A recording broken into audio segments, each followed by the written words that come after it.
Hello everyone, this is your 5 and welcome to Global Mass Central Toy Review. And today's Toy Review looking at the 2010 release by Hasbro of the Marvel Universe action figure review. And today's action figure review we're looking at series number 3, figure number 4 of the Modular Armor Iron Man. Now I got this straight from a local toy shop near my work area for 39 ringgit and 90 cents. This wave was originally intended to be released in mid-December 2010, but for Malaysia it came a bit late, about 2-3 weeks later for January 2011 instead. But it's still alright because as long as the wave came in Malaysia, I'm not complaining. Now let's take a look at the packaging itself. You notice the packaging is a little bit different, still bearing the same similar style as the old Marvel Universe packaging style. Now the top part section here, you got a nice little image of the Modular Armor Iron Man. Here, no longer sprouting the hammer logo is the new shield logo. Inside the packaging you've got the figure, and next to it is the clip-on blast effect, and behind the figure is the base stand.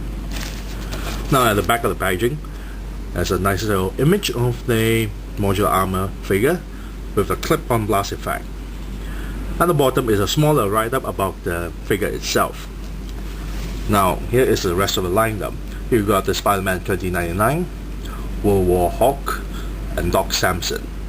And at the bottom here, all the images like Nick Fury and Norman Osborn, or either one of them, has been replaced by Steve Rogers or Commander Rogers, and it states collect them all, each sold separately. No longer what's the previous packaging design stating that Nick Fury wants you to join S.H.I.E.L.D. or Norman Osborn wants you to join Hammer at furyfiles.com. It's just stating, well, just collect them all. Kinda bland actually, but never mind. Without further ado, let's open up this packaging so we can molest the toy. Be right back. And we're back after removing the figure and the rest of the stuff up from packaging. Now for the Heroic Age packaging, it doesn't come with the top secret file folder that contains the secret code, the letter and email correspondence between the Marvel characters, and not even the character card for the figure itself. I don't mind them ditching the rest of the stuff and let us keep the character card, but if you want to remove the entire thing, at least give us an additional accessory, because it sort of made the packaging seem kind of bad, which it only has the figure, the base stand, and the accessory, one accessory. Now for some other figures there's no accessory at all. Something like Doc Samson, you have the figure and the base stand, and that's about it. It sort of made the packaging seem kind of cheap.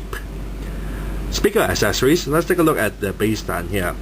It comes with a typical Marvel Universe base stand, and there's a Marvel word embedded on top, with 2 pegs on top for the figure to stand on.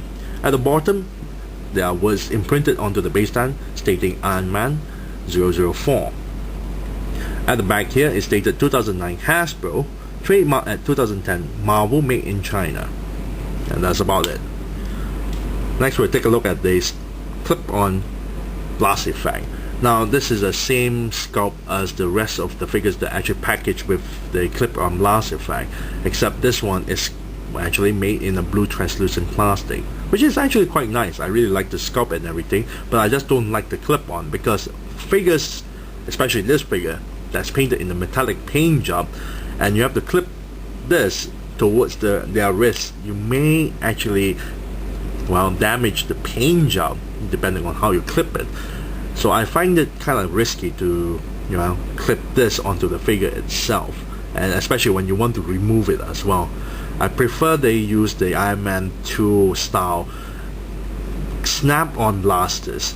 All you have to do is just pop it into their hands, and there you have it. You don't have to risk damaging the paint job with the clip-on. It's a nice little accessory, but rather risky. Speaking of paint job, let's take a look at the figure's paint job here. Now the entire paint job is absolutely gorgeous. You can see the shine going on with the red and gold metallic paint job. They're very nicely done. But of course, it's not entirely perfect. Of course, there's no paint smudges or paint bleeding. Not at all. It's just there are some parts that's chipped off, like the joints here. It's expected with when they paint the joints itself. You notice there's a smaller chip there. But otherwise, the entire red and gold is very nicely done. And smaller details being painted throughout the entire body. You'll notice all the parts there are painted, the shoulders, near the neck joint itself, the chest. The arc reactor is a bit more detailed, very nicely done. The bottom side of the ribs itself, the forehand, the repulsor blast that's located on the palm. This side doesn't have it, of course. Eyes is painted. The back, the inside of the legs, and bottom of the leg. Very nice, very detailed stuff.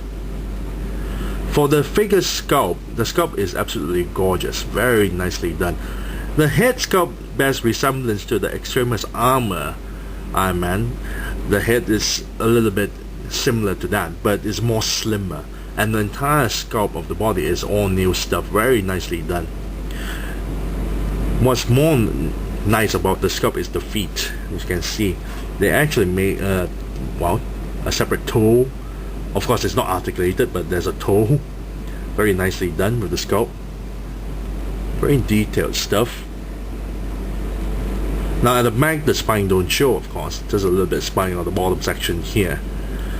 What I really don't like the sculpt is that, as you can see, the butt piece here, there's not enough clearance for the thigh joint. So he's actually standing as straight as he can get, despite that he's not, because the leg is sort of tilted in this kind of angle. But this is as much he can straighten up. I really wish that they would clear off more access point at the butt piece here, so the leg can actually sit straight rather than just in this angle, which is kind of disappointing. Details on the palm is absolutely gorgeous, very nice. All the lines are there, all the tiny little parts are there.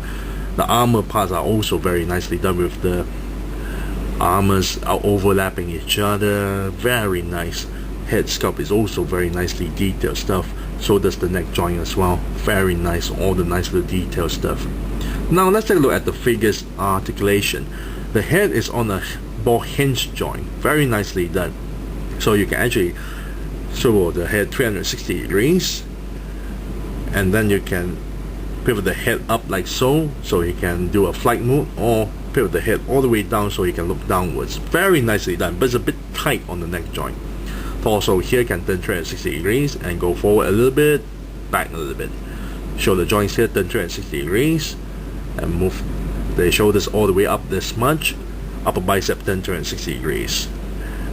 Elbow joint here bend this far, very nice, and bend as much as back. Wrist joint here turn 360 degrees, very nicely done. Now the hip joint is very nice. Legs can move forward, side, swivel thigh that turns 360 degrees, double jointed knee that bend this far, and this is my best favorite ankle joint. It best resembles as the World War II design of the Captain America of the San Diego Comic Con exclusive version. So you got a hinge joint that goes down, up a little bit, okay, and go side to side, as you can see here. Very nicely done. Overall, I really love this figure. This figure's sculpt, paint job, and articulation is absolutely gorgeous. I am a bit disappointed on the butt piece there because it doesn't stand straight, but the posing for this figure itself is absolutely nice. You can do flight mode, you can do a lot of things with it, especially when he has a lot of articulation. Very nicely done, and the paint job is absolutely gorgeous, shiny, detailed. Sculpt is absolutely good, amazing. If I'm gonna give a rating for this figure, I'm a bit disappointed that he can't actually stand straight, and I really wish that they give more accessories rather than this clip-on. But other than that, the figure is gorgeous. I'll give it a 9 out of 10.